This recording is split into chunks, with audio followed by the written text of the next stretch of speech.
अभी 2 दिन पहले एक घटना हुई है हमारे उत्तर प्रदेश में हाथरस में। आप सभी ने भी शायद न्यूज में देखी होगी।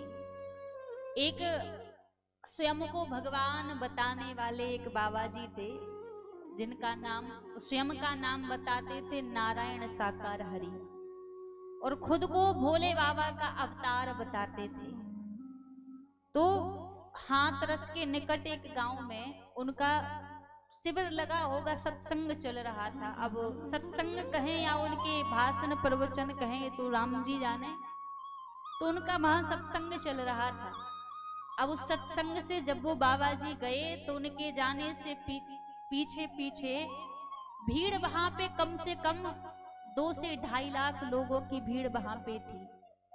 अब इसको विश्वास कहें या अंधभक्ति कहें, उन लोगों के मन में ऐसी श्रद्धा, उनको लगा कि हमारे गुरुजी जा रहे हैं तो गुरुजी के चरणों की धूल हमें मिल जाए। तो जिस गाड़ी में बैठकर उनके गुरुजी गए, पीछे पीछे लोग भागे, तो इतनी भगदड़ वहां पे मच गई। आज आप न्यूज में देखोगे तो 200 लोग वहां पर मर चुके हैं, और अभी कितने तो घायल हैं, अस्पतालों में पड़े हैं। 200 लोग वहां पर मर चुके हैं। तो भैया, ये श्रद्धा नहीं कह सकते, इसको अंधभक्ति कह सकते हैं, क्योंकि इतना हर एक प्राणी को ज्ञान होना चाहिए।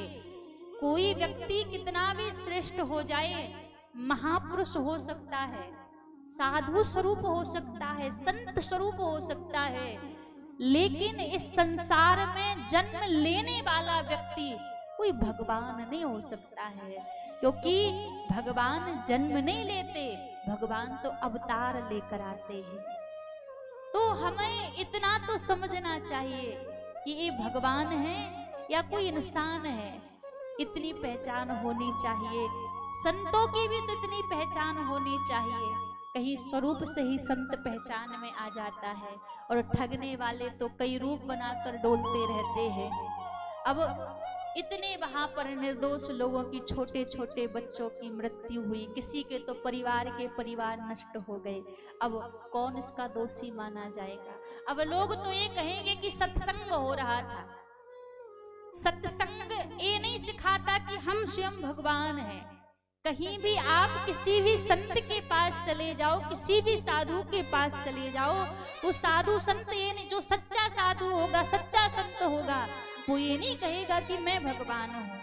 वो तो आपकी बाह थाम के गोविंद के चरणों में सौंप देगा, गोविंद की बाह में सौंप देगा कि मेरा काम इतना था कि आप संसार से छूटकर परमात्मा तक जुड़ जाओ। स्वयं को भगवान नहीं कहेगा कि मैं स्वयं भगवान हूँ। तो इतनी समझ जानकारी होनी चाहिए। आज इतने लोगों की वहां पर हमारे उत्तर प्रदेश में क्या और पूरे विश्व में ही सत्संग की स्थान पर आज तक ऐसी इतनी बड़ी कोई घटना नहीं हुई है, इतनी दुखद घटना जो वहां पर हुई है सत्संग के नाम पर। और वास्तव में जो वहां पर सत्संग कर रहे थे, ये तो ठाकुर जी जाने क्या है क्या नहीं है, किसी की निंदा नहीं कर सकते, पर सत्संग के रूप में उन्होंने पलट के भी नहीं देखा, ये पूछा भी नहीं कितने लोगों की मृत्यु हुई है, इसका कौन कारण है, कैसे मृत्यु हुई, भाग गए और अपने आप को साधु कहते, संत कहते।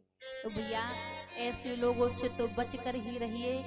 ऐसे लोगों से इतनी जानकारी होनी चाहिए कि भगवान जन्म और मरण से परे है। भगवान जन्म नहीं लेते, भगवान अवतार लेते हैं। तो भगवान जो स्वयं को भगवान कहे, वो साधु नहीं हो सकता, वो संत नहीं हो सकता।